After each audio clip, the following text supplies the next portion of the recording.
What about when I think about the history of New Jersey, in the 1960s, I think about the way, Newark erupted in racial tension and so on. And were you involved in any way with editing, maybe as an editor with some of that coverage? I was at Trenton also erupted, and Plainfield also erupted.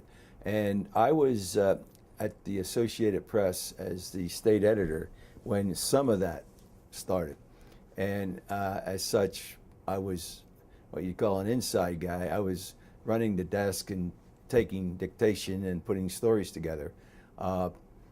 Was I out covering that? No, I wasn't. But I was there during the process. Later, at various papers, you saw smaller riots or smaller flare-ups in some cases where there was picketing, but that didn't rise to the level of burning Newark.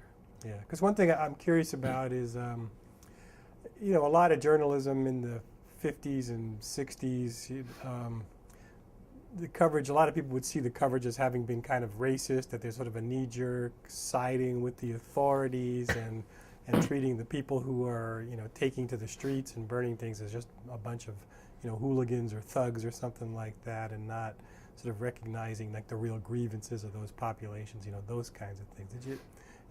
You have a sense of like thinking back to the coverage, whether it was even-handed or balanced, or whether there's any problems with it? I didn't see any where I worked. I didn't see any evidence of racial problems or ignoring a faction. We also had in Jersey a governor at that time. This is not the person I mentioned in connection with the other thing.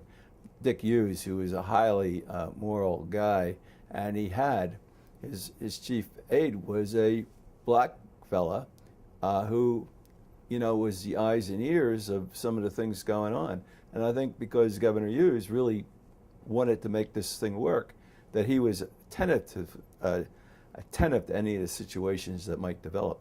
Once all hell broke loose, so sometimes it was just difficult to, contain it. So.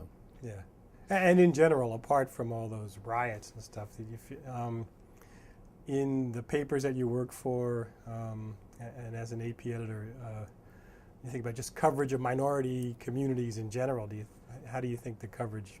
I think the coverage had really picked up by that point. I think we're talking about a lag time, where some of that I think was perhaps true 10, 15 years before, and manifested itself later because of the fact that people became a little bit more militant and we're going to do something about it.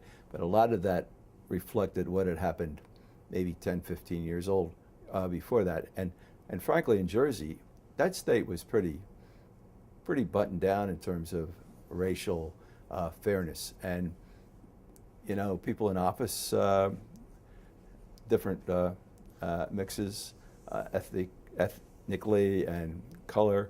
And, I suspect if we went back to the 40s or 50s, we'd probably find some stuff in papers. And the only thing I remember somebody telling me that I asked in a particular file copy of a paper why a section of a township was called Coontown. And the guy said, well, that's because all the black people live there. And I said, well, when did you stop that? And well, we stopped that, 10 years ago or something like that. So I think there was a lag time factor. And I think housing was also a problem, and it wasn't a problem just because there were ghettos. It was a problem because, people weren't making enough sometimes to get different housing. So I think there was a little bit of that going on. Yeah. But I don't think the papers reflected it.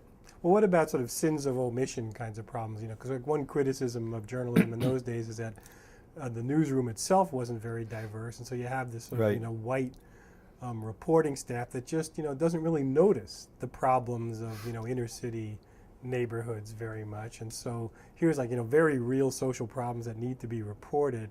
And were they kind of ignored? No, I think that was probably true. Yeah. I think there were social problems that people didn't really know about because the staffs were, if not all white, mostly white.